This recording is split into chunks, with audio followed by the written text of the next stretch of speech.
Welcome to Soulfire Wisdom with Kate Olson. As an evolving spirit and change adventure navigator, it is Kate's mission to empower and guide you on your path and inspire your truest passions. She will encourage you to share your gifts, speak your truth, and ignite your inner wisdom and purpose. She hopes to do so with a little humor and grace, and her own soulfire passion. Kate talks with amazing guests who have embraced the pursuit and are fanning the flames of their own passion, purpose, and soulfire wisdom. Now here's your host, Kate. Good afternoon. Welcome to Soulfire Wisdom and Tips, Tricks, and Triumphs Tuesday. So if this is your first time listening, I'm a hypnotherapist, a Reiki master, an NLP practitioner, and a life coach. But I like to call myself a change adventure navigator because I love guiding clients through obstacles and adversity to find their path, purpose, and peace. So today I'd like to talk a little bit about Reiki because people are always curious about what that is and how it works. And Reiki is an energy healing modality that has been around for a really long time. It was actually developed by a Japanese man, and it has very distinct rituals that are followed through the different levels of Reiki. But how it really works is it uses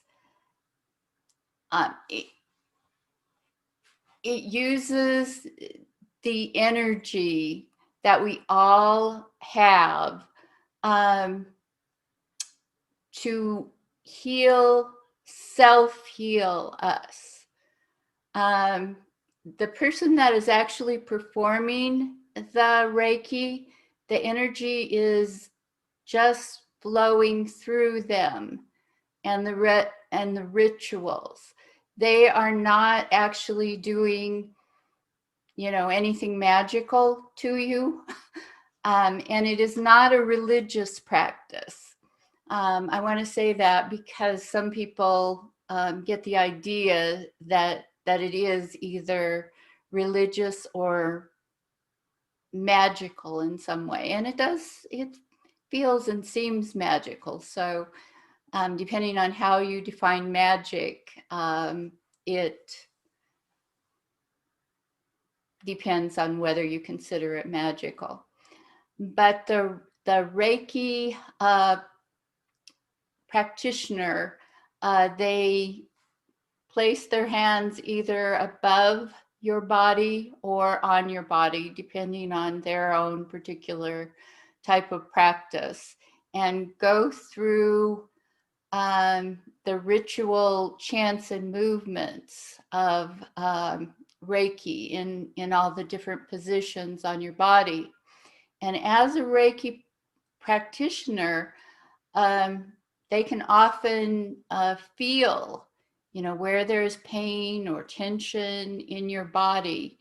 They'll feel it sometimes as heat, sometimes as movement, and they can help to channel and direct your own energy to those areas to perform the healing. So there is a lot more to Reiki, but that's all I'm going to tell you in this show today. You can go to my website, and on my website, I actually, under Reiki, I have a little video that you can watch, and that's very helpful in explaining it. That's my coaching website. It's soulfirewisdom.com. So we have a great show planned for today. My guest is Dr. Lin Morel, and she's a stress and trauma consultant. She's also a best-selling author and a speaker. And she's the author of Beyond Lovelyville, a parable of self-awareness and rising above trauma. The book offers some simple truths which guide the reader to deeper levels of intuitive knowing and understanding. Dr. Morel is a leader in the energy and soul work field and has degrees in spiritual psychology, applied theology, and a doctorate in spiritual science. She's been featured in the New York Times, on PBS, and on the Discovery Channel. And today we're going to find out more about her book and her work with stress and trauma. So I'm really excited to have her here today. Hi, Dr. Morel, how are you? Oh, fabulous, Kate. Thank you for having me. It's a pleasure to be here today. Well, we're glad to see you. So to start out with, could you tell us a little bit more about yourself and kind of what led you to your current path? Well, it's a funny thing. I came out of a loving family, but a very dysfunctional family. My mom had some challenges, mental challenges. My dad was pretty much a working alcoholic, very prolific businessman. But there was a lot of, to say dysfunction would be kind. It was worse than that. So I was taken from them at 6 months old, lived with grandmother, aunt, and uncle. And at 5, my parents wouldn't give me up for adoption. So I went back to live there and to become part of the family again. Within about 3 months, I became incredibly nearsighted, which says a lot about the nature of my life. And for me, my saving grace was reading. When I was 5 years old, I read my first book, and my aunt and uncle said if I could read Pocahontas, which is actually a lot more than a 5-year-old, I could go to Maine with them for their vacation. So I got rewarded for reading. My aunt was an avid reader. My mom was an avid gardener. And at 5, I went back there, and it was still dysfunctional. And I was incredibly and still and very sensitive to the energies in the voice and the yelling. And that learning how to stay safe in the middle of chaos led me to become very aware of fine details. And I think what brought me to my path was something as simple as Nancy Drew, Cherry Ames, and the Hardy Boys. I got my role model there. I grew up, I wanted to be a forensic physician. Instead, I became literally a detective for people's psyche to help them clear things that keep them in repetitive patterns. So I would say for me, growing up being chubby, clunky, bullied, when the books were my escape, and when I was 15, that thing that changes your life, you talk about your passion. Well, it didn't start out as a passion. My younger sister wanted to take judo lessons. Now, this is in 1965. Girls didn't do that kind of stuff. But my sister-in-law bowed out, and I got sent as the chaperone. 3 months later, she quit. And within 6 months, I was teaching grown men how to do falls, beginners. Oh, wow. And it was like a duck to water. I mean, I lived it, I breathed it. When my sister quit, my parents said, you don't go anymore. So I started ironing shirts and washing floors to get my $35 tuition, which was a lot back then, begging, borrow, and stealing rides. I mean, I was ignited. And I found something that I was inherently good at. And by the time I was 17, I love to tell this story. I was in the gym after school, and my neighbor who I had a crush on was the varsity gymnast and all that. He was trying to learn judo from a book. And I went up to him and I said, hey, Randy, would you like me to show you that? He goes, you know judo? I said, yes. So I showed him with that. And then the Marine Corps gym teacher came up and said, throw me. I said, I can't. I'm so naive. I said, I can't do that. I'd hurt you. You don't know how to fall. He goes, I'm a Marine. He goes, throw me. So I decked him. And I got all the attention of all the guys in the gym doing whatever they were doing. And so ironically, only one time I was asked to come to the wrestling team and demonstrate how I could pin them and they couldn't get up. Now Wow. that was trippy for like a 17-year-old girl to be in a guy's wrestling class as the gift. That like sent me over the moon. And so that's the short version. But 55, 56 years later, I still practice. And it's a love affair that has sustained me through incredible trauma, incredible challenges. And I do believe those challenges made me who I am today. So that's Wow. kind of a long way to say it, but that's how I got started in this kind of work. Yes. Great. So, this has been, an incredible year of chaos for everyone. How have you dealt with it personally? Actually, I've done pretty wonderfully. My clients are Zoom. They're all over the world, so I could still work. Business was booming because of the stress levels. I missed my community, the people that were near and dear to me. But I also, the Zooms, I'm still Zooming every day with my friends doing Qigong energy practices at 7:30 in the morning. And when I was in California last week, I was up at 4:30 in the morning to join my 7:30 East Coast friends. So I think for so many people, it has been on one hand devastating, but if you look at the glass, half full rather than half empty, fathers got to stay home with their children. You know, the busyness got slowed down. The street I live on, I never saw people walking. For the whole time, I saw families out, dads, moms, dogs, with the little 2-year-old and then the 5-year-old and then the 7-year-old on the bike.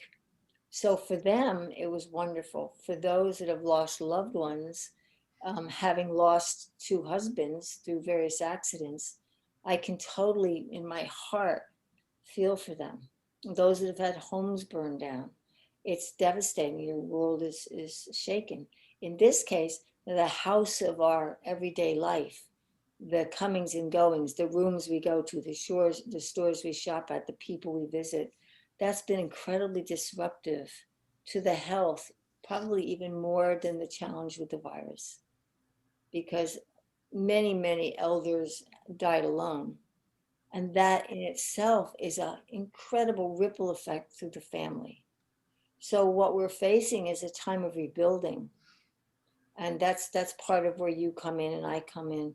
Out of the compost, out of the ashes, we have the opportunity to discover what we want to do with the time we have left. That's one of the blessings I see from the whole last year and a half. Yeah, very true. So, you say that you overcame multiple traumas. Can you tell us a little bit about them and what effect they had in changing your Well, life? there's so many, but the short version, I was taken from my mom at about 6 months to be raised by my grandmother, aunt, and uncle. I went back at 5. At the 3-year mark, I visited my parents. There was a house fire, and the firemen had to come in and get me. So that was very traumatic. When I was 7 or 8, I had what I would call a near life experience. I don't call it a near death experience. I was choked.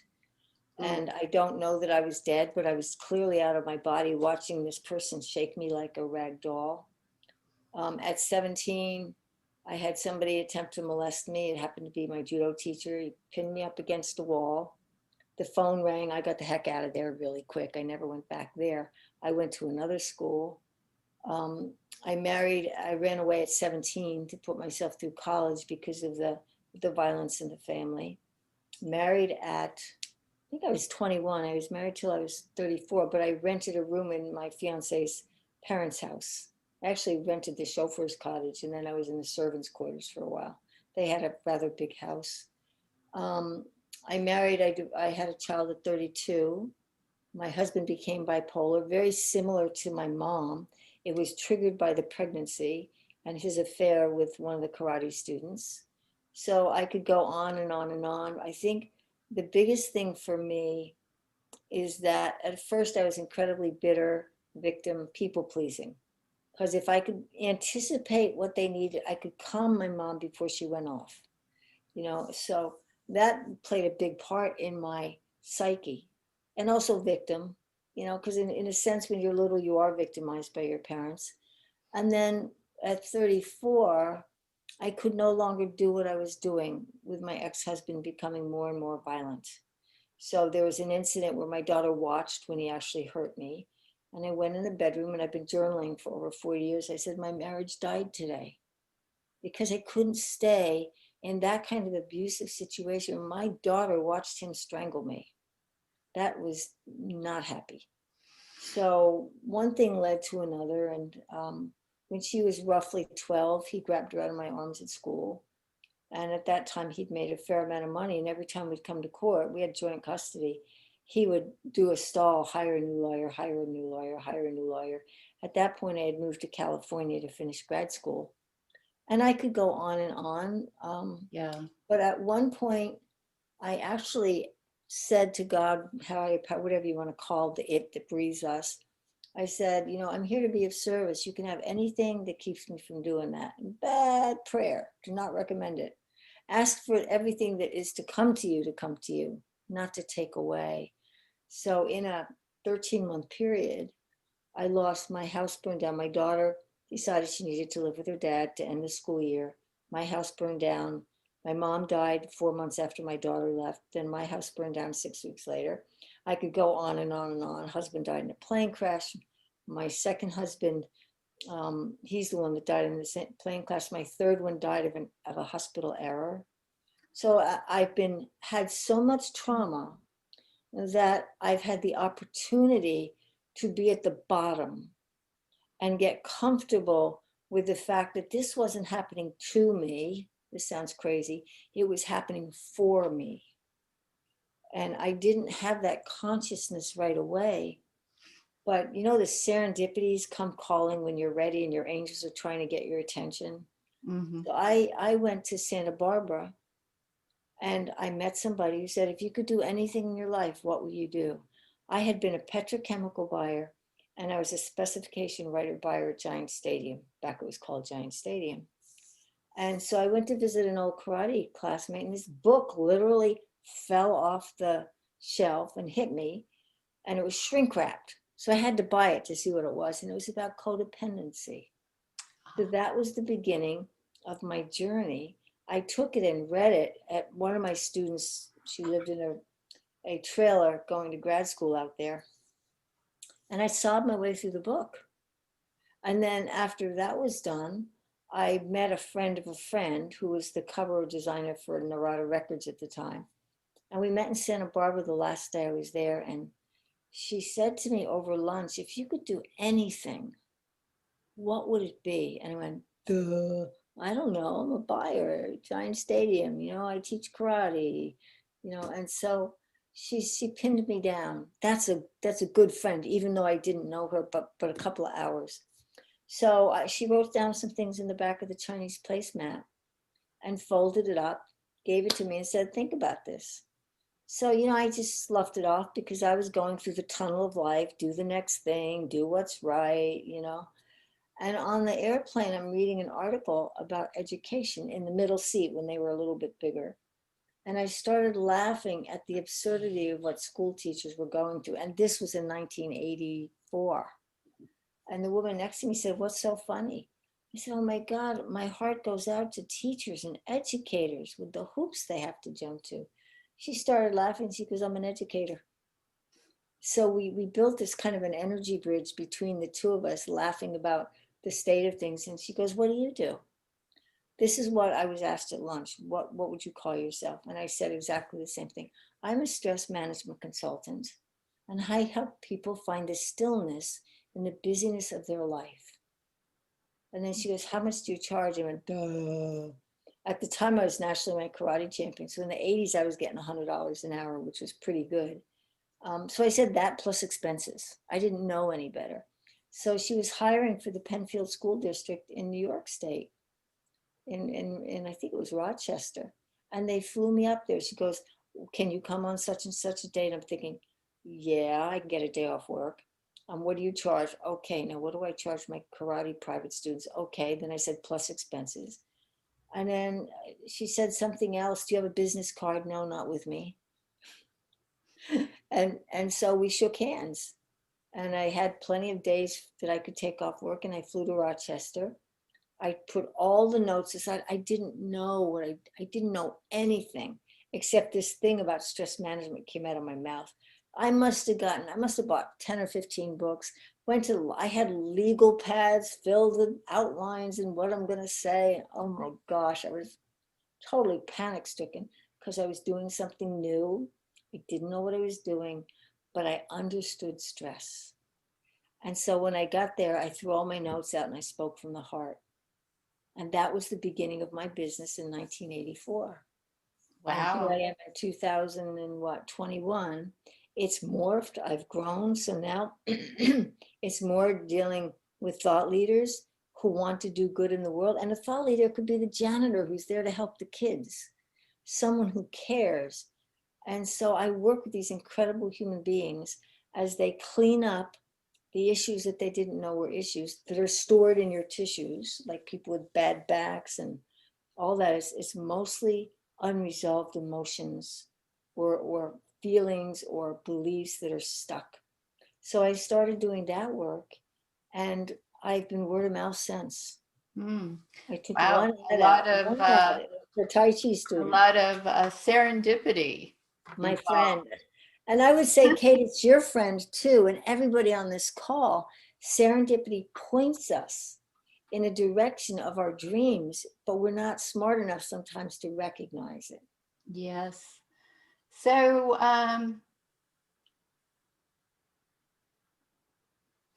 in what ways do you approach stress management and trauma that's different from, maybe what other I'm practitioners? pretty different from traditional therapy or traditional stress management or even consultants because I've lived through so much. So what I do is when I work with people, first I ask them what they'd like. Half the time they don't know. They just say, I don't feel good.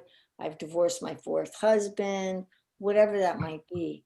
What I do though is I engage the whole person. Nobody's broken, Kate. We may do things that don't work, but we as souls having a human experience are here for the experience. And our souls gain wisdom. So through my life and all the things that happened, I had two choices. I could be bitter and miserable, or I could try to turn something horrific that happened to me into, oh, you lost your house and your business in a fire. I'm so sorry. I can't imagine how you're feeling at this time. But can I ask you a question? Like, I had an experience similar to yours where I lost my house and my husband died a couple, lost my house in November. David died in March. So we bought a new house. It was a fixer-upper. He died in a plane crash. I said, would you be feeling like this, overwhelmed, like just building a bridge, not to say, well, I felt this way, but is this a little bit like what you're going through? And if they say yes, I'll build more of a bridge, and then I'll say, would you be interested in finding a simple way to relieve some of your stress? And usually they'll say yes, but I don't always jump in because each person deserves the dignity of their unfolding like a flower. Each one's different. So what I do is I'll say, well, would it be okay if I have permission to look at your field? Because I've been working with energy now for over 50 years. And they'll say yes, or they'll say no. If they say yes, they'll say, okay, this is very simple. I'm going to ask it from the neck up. You're willing. That the neck up is symbolic of your conscious ego self. It's always 100%. I said, now, can I ask from the neck down? That's where we store a lot of stuff that we've forgotten that might be impeding on us. And then so I'll take them. I've had people with 1/4% out of 100 willingness. And I'll say, that's fantastic. As long as there's a little bit, we can work with that. And so in about 10 or 15 minutes, the unconscious relaxes because I'm not trying to fix it. I'm not trying to take away the coping mechanisms. And they pretty much Is anything bad happened? We're now at 10%. We're at 30. Anything bad? No, nothing bad's happening. So we get them in congruence. And it takes anywhere from 5 to 15 minutes if they're really stuck. And then from there, I'll go through ages because I'm incredibly tapped in to the energetic field of people. So, and it just comes to me. I don't try to make it happen. I just say, God, I don't know. You do. Please help. And I tell every single person I work with, don't believe what I say. Don't disbelieve what I say, but see if you notice a change. And so each person has the dignity of saying, oh, yeah, that felt really heavy when I did that, or I'm feeling lighter now. And I'll say, well, if you yawn a lot, if they start yawning, so that's not bad. That's great. You're releasing. So that they drive their healing of whatever they feel is broken. Everything is here for us. We either get to look at the negative or the positive. You know that. And I also studied Reiki back in the 80s. And it's a brilliant, wonderful thing. And Jinshin Jitsu, they're all wonderful modalities. And each person has the one that resonates. So I would say to your listeners, don't get upset if you haven't found what you're looking for yet. But remember, ultimately, lost and found is inside. So when we lose our dreams, we lose pieces of ourselves. And sometimes it takes a knock to give us a boost. Definitely. So, what are some of the keys that helped you gain momentum when you struggled with depression and the impact of those traumas that you experienced? Well, my health went, so you know what, in a handbasket. Yeah. I had it when I took, there's a stress test, there's 900 possible questions and stuff. I scored off the chart. I had every kind of virtually major challenge: death, loss, divorce, kidnapping, financial issues, health issues. So I was a basket case. I breathed a lot. I did deep breathing. I took a lot of walks in nature. I lived in a retreat center at that point. And I would breathe in, and to myself, I would say, be still. And then in that space between the inhale and the exhale, I would say, trust. And then I would exhale, I am. Be still. Trust, I am. I did that as a self-soothing thing. And it supported me when I'd grown up not trusting anybody except karate or judo, because I knew physically nobody was going to mess with me again. Emotionally, I was incredibly fragile and such a thin skin, I took everything personally. What I would say to your listeners is, don't take anything personally. It's all about us. And if we can look with curiosity, it's like, wow, why did that upset me? What is inside? Not even the why so much, but what or how did I let that upset me? And, I don't know if you've ever seen the movie The Matrix. I watched it a gazillion years ago. It was about 20 years, I guess.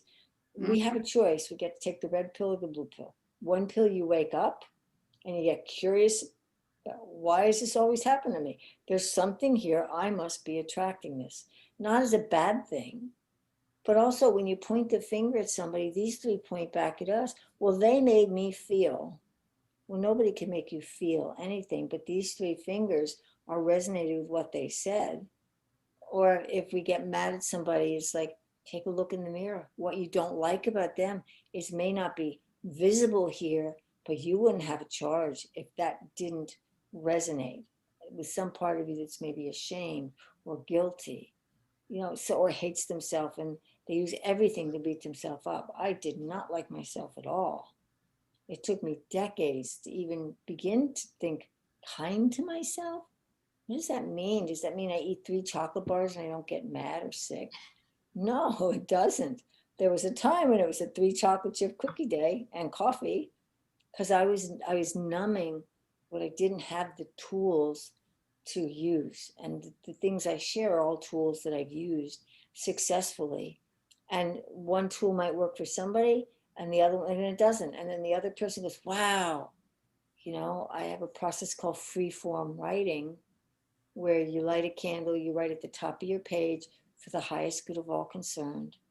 Then you set 20 minutes aside and you write what you think. No punctuation, no spelling. I've done that for over 25 years. And so you could be writing, I don't understand why I'm writing this. This is really boring. Well, I should have just had a cup of tea before I did it. Oh, darn, I forgot to pay the bill. You write it down, whatever it is. It's like taking the trash out. And then it's also similar to doing a borehole in to get gold, or oil. And by this itty bitty little process of writing for 20 minutes, what you think, it's no, like I said, again, no punctuation. If you say, I think I'm too fat, and then you just go into, I can't believe that I ate a whole quart of ice cream. You just write it down. When you're done at the 20-minute mark, your timer goes off, you stand up, you take it to the sink. If you don't have a place where you can burn it, you shred it. I personally love to burn it. I write down, I turn it upside down because I'm a Scotchman, save the paper. So I could maybe write 20 minutes on both sides of a piece of paper so that there's nothing but ink. That has been one of the most powerful tools to release grief, shame, guilt, irritation, frustration, anger, depression. It's like one size really does fit every psyche, because the psyche has permission to put it outside of us. We're only as sick as we keep stuff inside. And so freeform writing, I learned from a guy by the name of John Roger, and I still use it. And if I think I offered your listeners a Thinkific course, Are You Living Your Best Life? I'm not sure if I did, but in it is that how to do freeform writing, because it's changed my life. At one point, when my daughter was taken, I did it every day for about 6 weeks.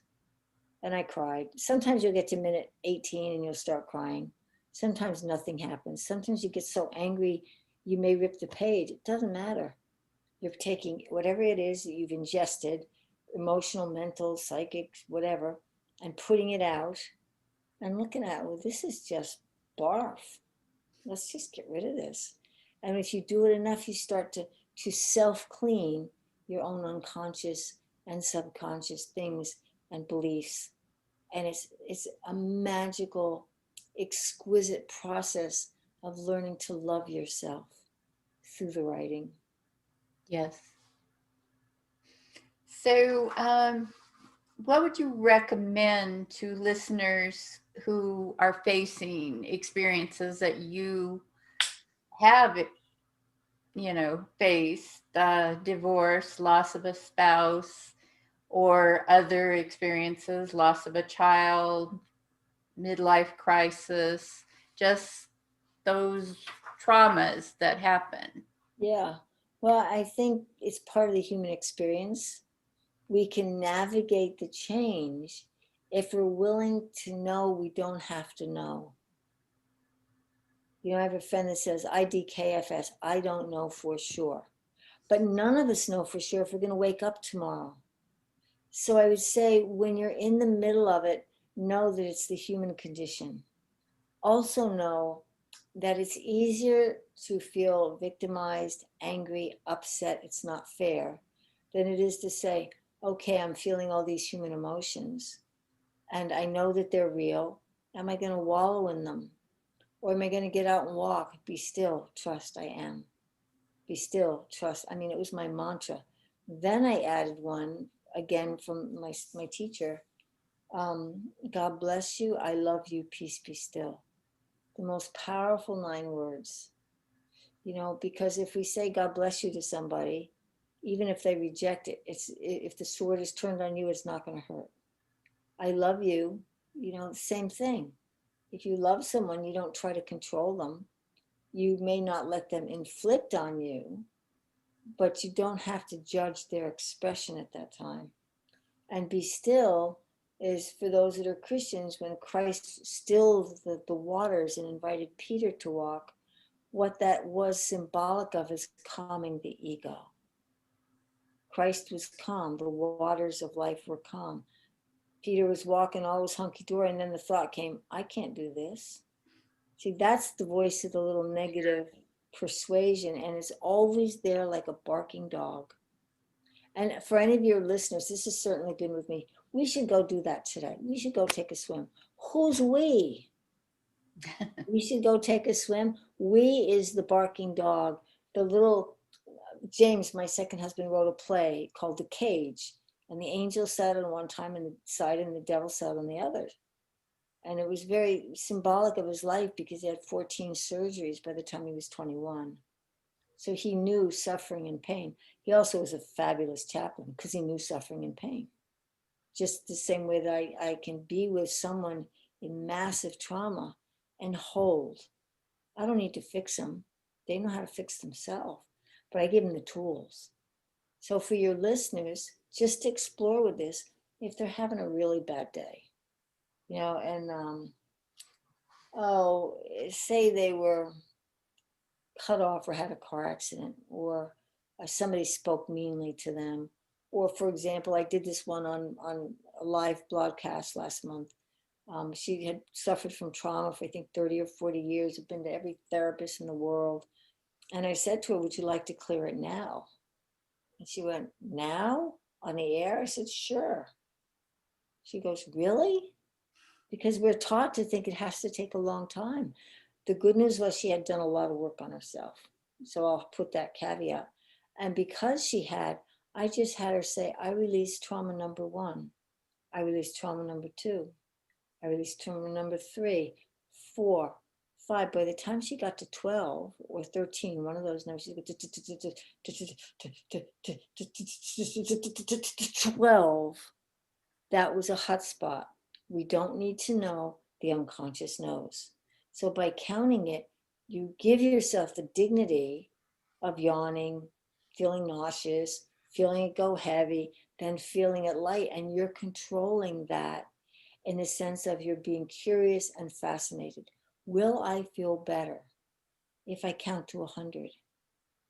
And sometimes people count to 1,000, depending on what the trauma is and what they've experimented with.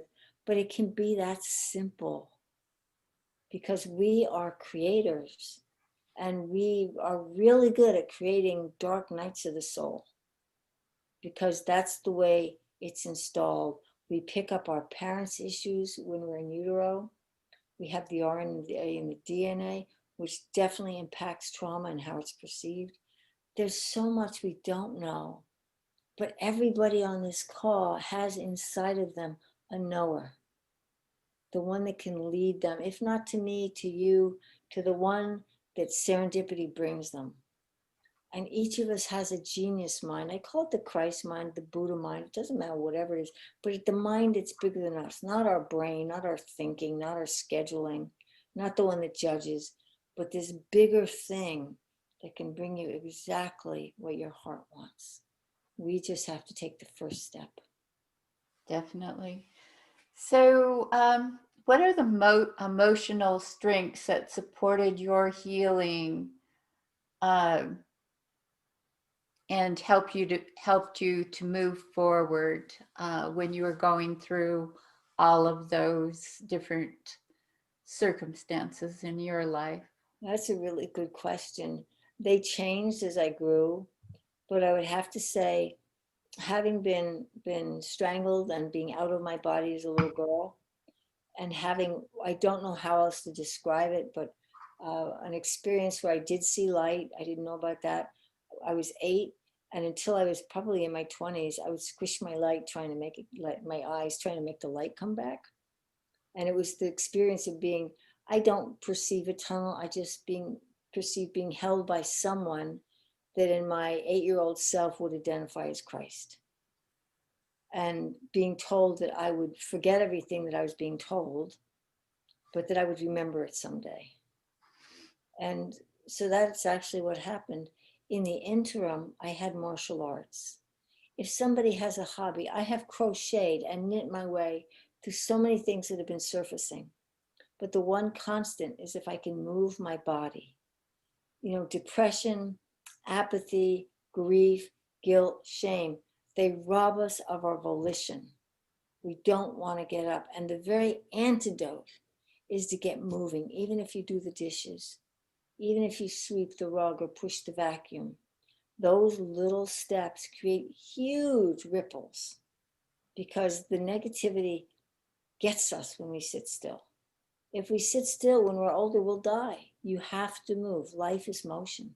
So I would say the things that I did, I got out in nature. I looked for beauty.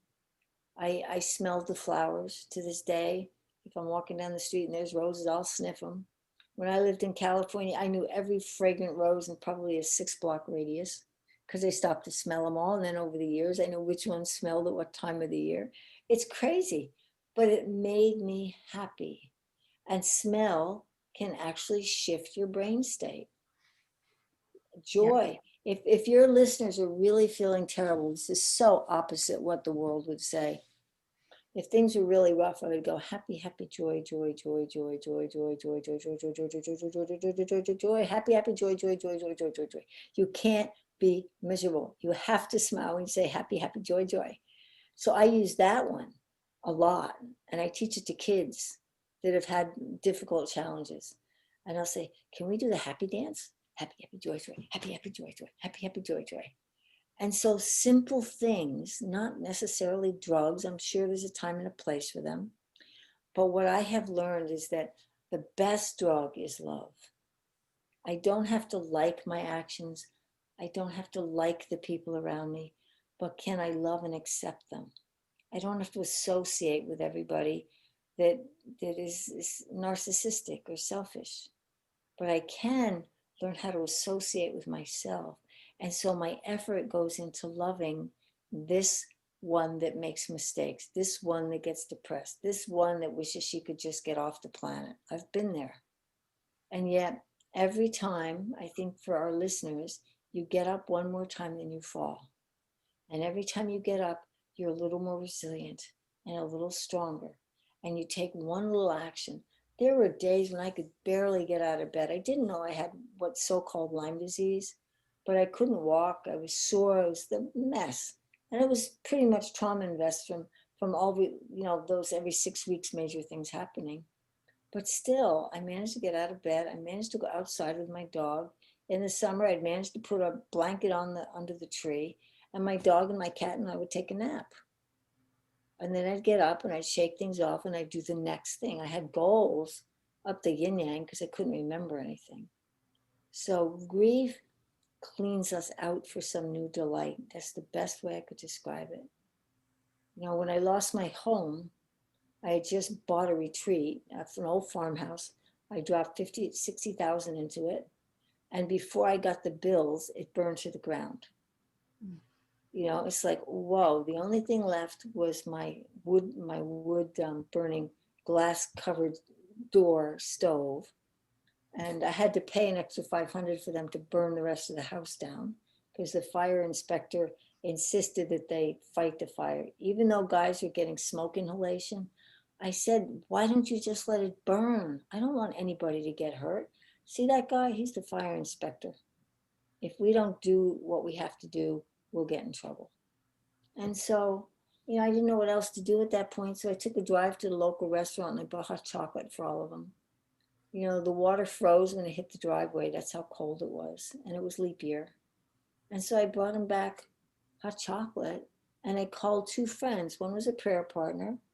I said, Sally, my house is burning down. Praise the Lord. This is a true story. She said, oh, God, it's just clearing you out for something new and wonderful then. And then that's when I realized that there was a history of fire in my family. Traumas tend to go generationally. So I was rescued from a burning building. My mother died in a burning building. My retreat center burned down in a burning building. And my nephew was burned over 65% of his body while he was camping.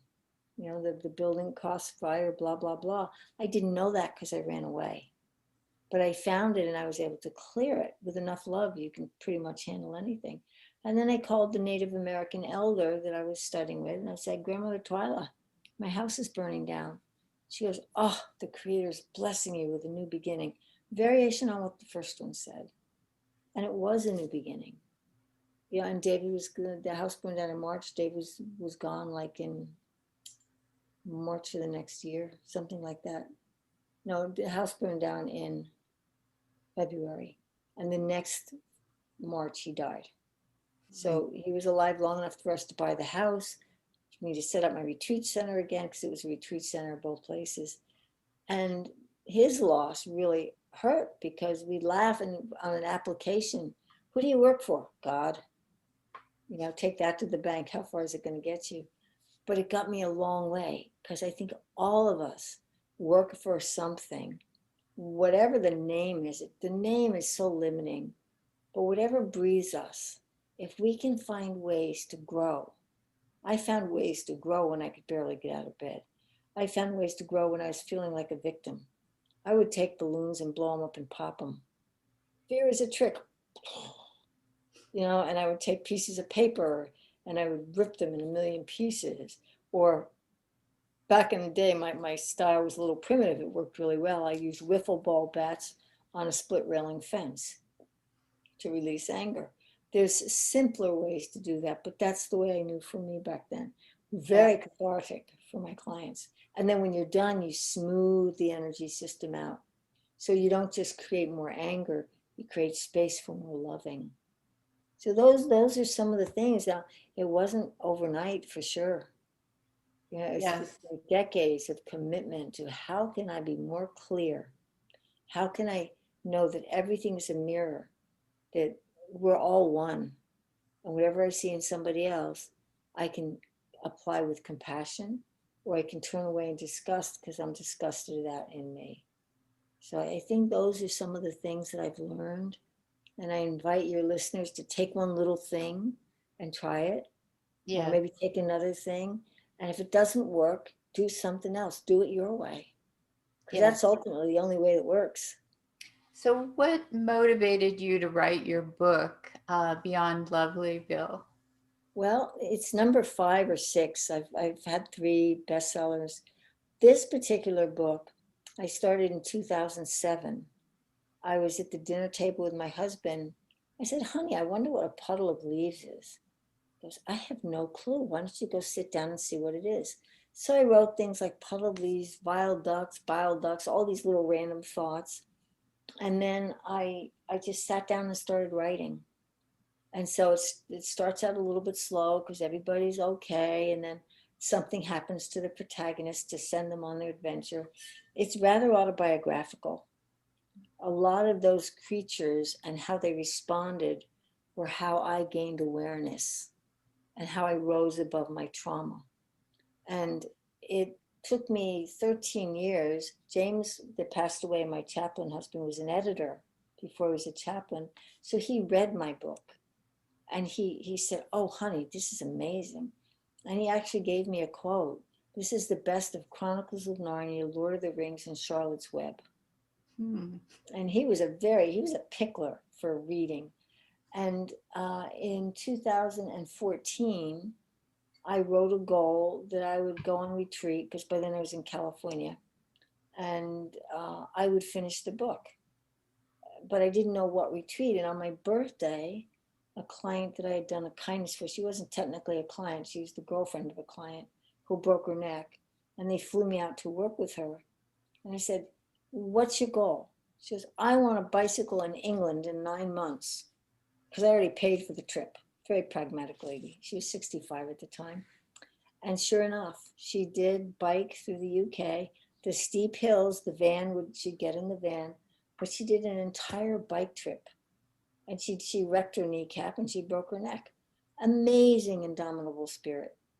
So she was behind, when are you going to write it? When are you going to write it? When are you going to write it? She called me up on my birthday and said, hey, I'm going on a 2-week cruise from Vancouver to Hawaii. Would you join me? And I said, oh, Connie, that's so sweet. But you know, my clients aren't going to reach me on a cruise ship.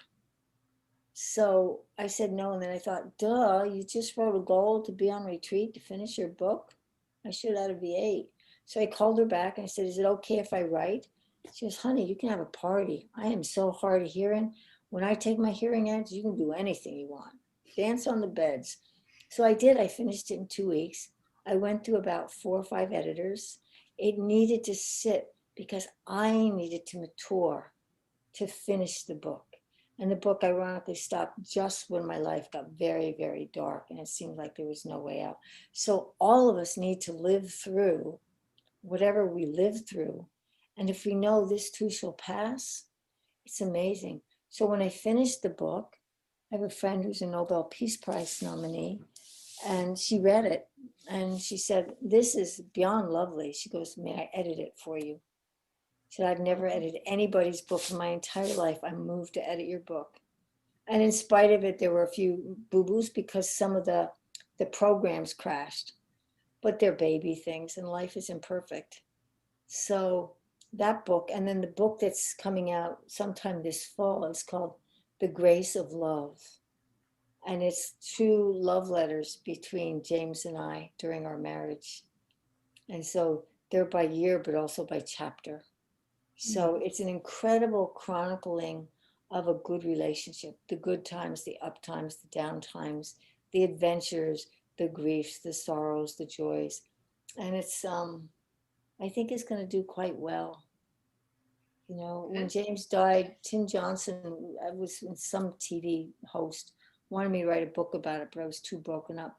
So I printed out all of our notes from our emails. Thank goodness I did, because my hard drive crashed and the backup didn't work. But I had about that much of our love letters.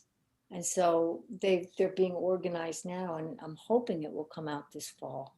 Ah, okay. My deadline is September 15th. The book itself is done. I just need to structure it because it's pretty much as is. So, but I've written 5, and it's been a labor of love. Like my Soul Lift book starts with my red Chevy van, and I almost ran him over. And the incident that could have taken his life gave him a wife, and me a man to treasure. And that's exactly what happened. I almost ran him over. He got out of a taxi, walked in front of my car, realized he left his wallet, stepped off the curb. I stepped on the brakes, and it was a match made in car heaven. Always interesting. Oh, I have a very interesting life, Kate. So I do have a kind of, it's an off-topic question, but I've been asking all my guests for a while. Mm-hmm. So what has surprised you most about life so far? Well, the first thing that comes is how fragile it is. And the second is how the littlest movement can have the most huge ripple effect that touches lives you'll never know. And I like to be a ripple maker because what I've lived through has a purpose. And, you know, in Ecclesiastes, is a purpose for everything under heaven, time to live and time to die. That was in my first book. And I talk about the death of David. And if we could practice kindness to ourselves, it would change the world. We are our own worst enemies. And Yeah, sprinkling kindness is contagious. absolutely. So we're getting close to the end of our time. If you could leave the listeners with one thought from today's show, what would you want that to be?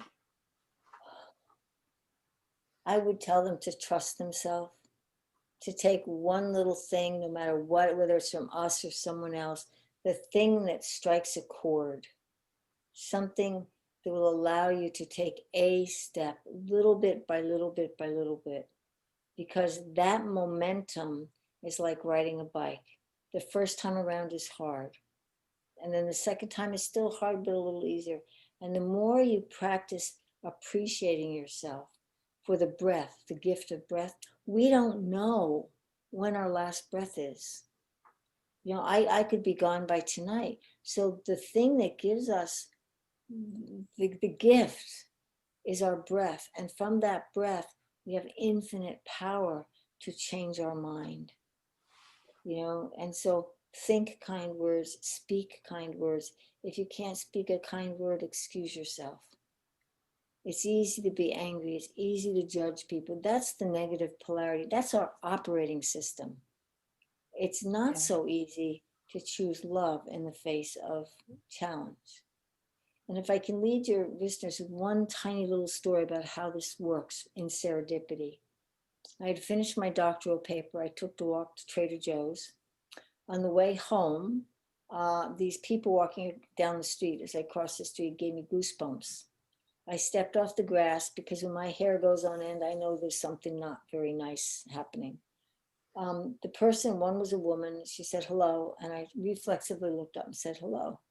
And she goes, turn around, bitch. She has a loaded gun to my head.